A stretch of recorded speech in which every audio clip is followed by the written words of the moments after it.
We need to reopen the schools, and the Biden administration now has a goal on how they want to open the schools, and you should listen to this goal, and we can all laugh at them together. Could you help us understand what the White House is, or what the president's definition of open schools is? Does it mean teachers in classroom teaching students in classroom, or does it just mean kids in classroom with a remote screen? Help us understand.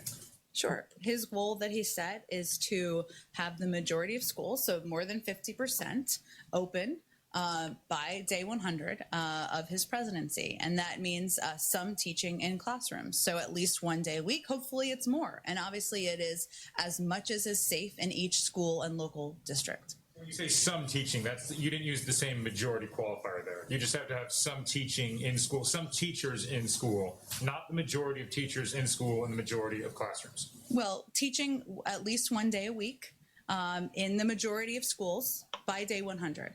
Okay, and that's in-person teaching. In-person teaching, yes. In-person teaching, okay. 50% of our schools open at least one day a week. Guess what? We've already met the goal. Nationwide, public schools, slightly more than 50%, are meeting at least once a week.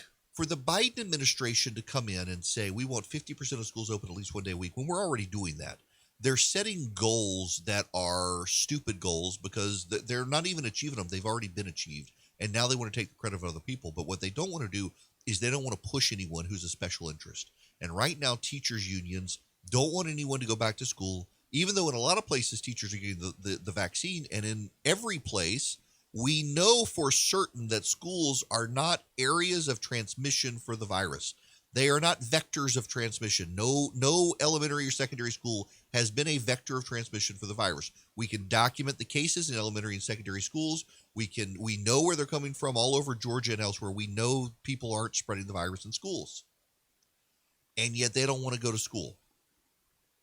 They want to hold it hostage to further demands. This isn't a sustainable situation. And that the Biden administration is siding with the teachers unions instead of with the parents is a real problem. And it is a problem that we're going to have to manage. We're going to have to deal with this. The Biden administration has no willingness to deal with it because they're captured by the teachers unions.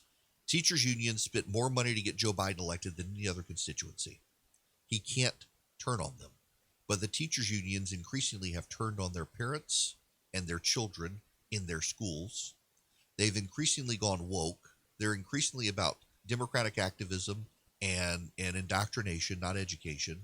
And they're holding everyone hostage. I forget where it was. There was a big protest by high school students the other week, yesterday, I think it was. I forget where. In Midwestern state, they had a big protest demanding to go back to school. You got high school kids having protests because they want to go back to school and be with their friends. You got the mental health toll of high school kids not being around friends. They're socially isolated. Why are our politicians putting the moneyed interest ahead of kids?